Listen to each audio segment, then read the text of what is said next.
এখানে আমাদের কাজুদা বলে একটি সহকর্মী আছে আসামে। সে অত্যন্ত দুর্দান্ত প্রকৃতির একটি ছেলে ছিল। সে নেশাদিও করত, তার বহু রকম ফ্রেন্ড ছিল, তার চলাগুলোর সৎসঙ্গী সুলভ ছিল না। বাড়িতে গেলে তার বাড়ির লোকরা ভাবত কবে বাড়ির থেকে বেরোবে।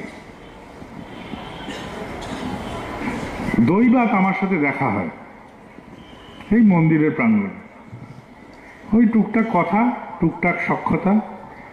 তো তখন একজন ঋত্বিক দাদা ছিলেন, যাকে আচার্যদেব আশীর্বাদ করেছিলেন একটা পরিমাণ মতো দীক্ষা দেওয়ার কথা। তিনি এটা নিয়ে খুব ব্যতিব্যস্ত যে এতটা পরিমাণে দীক্ষা তিনি দেবেন কি করে।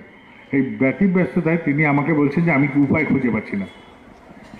যখন বলছেন উপায় খুঁজে পাচ্ছি না, আমি তখন বলছি এই যে এই ভাইটি আপনাকে করিয়ে দিতে পারে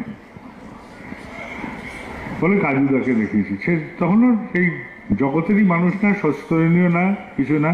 আমি বললাম এই পারবে। ওই ঋত্বিক দাদা, নির্মলেন্দু দা, সে ধরে ফেললো যে আপনাকে বলে দিয়েছেন বাবাইদা যে আপনি করিয়ে দিতে পারেন, আপনি আমাকে করাবেন। আর সে তো পিছলে মাছ, সে তো পিছলে বেরিয়ে পালিয়ে গেল, আর তাকে খুঁজে পাওয়া যায় না। সে তো কোথায় আছে কেউ জানে না। নির্মলেন্দু যাতায়াত শিলংয়ে। শিলংয়ে একদিন দেখছে একটি হোস্টেলের সামনে গাড়ি দাঁড়িয়ে আছে এবং একটি MLA ছেলে, সে গেছে হোস্টেলে তার গার্লফ্রেন্ডকে রাখতে, আর কাজুদা বসে আছে একটু মোটামুটি ঈষৎ মত্ত হয়ে। মোটামুটি ভাবনাটা স্বচ্ছ নয়। নির্মলেন্দুদা দেখে বলে এই তো তোমাকে পেয়েছি। আর সে তো অন্য রঙের রঙিন ছিল, ধরে নিয়েছে এই তো তোমাকে পেয়েছি বলে ধরে নিয়ে গেছে সোজা মন্দিরে, বলে চলো। আর সে তো ভাবছে যে মুখ লুকাই না চেহারা লুকাই, সে এই অবস্থা। নিয়ে গেছে মন্দিরে, বলছে যে এই তো কালকে নিয়ে যাবে আমাকে মন্দিরে দীক্ষা দেওয়াতে। এই তো বাবাইদা বলেছিলেন। সেও তো নাচর বান্ধা, আর এ তো পড়েছে ফাঁপড়ে, বলছে যে এবার এর থেকে বাঁচি কি করে। আর সে তো ছাড়ছে না, খাওয়াচ্ছে দাওয়াচ্ছে, সবার সাথে পরিচয় করে দিয়েছে কালকে নিয়ে যাবে আমাকে দীক্ষা দেওয়াতে। তারপরে তো সারা রাস্তা শিলং থেকে করিমগঞ্জ 6-7 ঘন্টা তো লাগেই, 8 ঘন্টাও লাগে, 7-8 ঘন্টার লেগেছে। সারা রাস্তা সে নাম করতে করতে যাচ্ছে, ঠাকুর রক্ষা করো। আমি বাড়ি গেলে এ লোককে দীক্ষা যাবো কি, আমাকে দেখলে তো লোকে পালাবে। সে আকুল ভাবে ডেকে যাচ্ছে ঠাকুরকে। ডাকের চোটে যখন পৌঁছালো করিমগঞ্জ, তখন বাড়ির লোকের ওখানে যখন গেছে, তার নিজের বাবা বলছে ও দেখাবে, সে অবিশ্বাস যে ও দেখাবে দীক্ষা। সে তখন বললো যে ঠিক আছে দীক্ষা হবে কিনা জানি না, আমার স্বস্তিটা হয়ে যাক, আপনি কালকে সকালে স্বস্তি দেবেন। স্বস্তি নিয়ে নেন বাবা, বাঁচা যে অন্তত একটা স্বস্তি হলো, এতগুলো দীক্ষা যদি নাও হয়।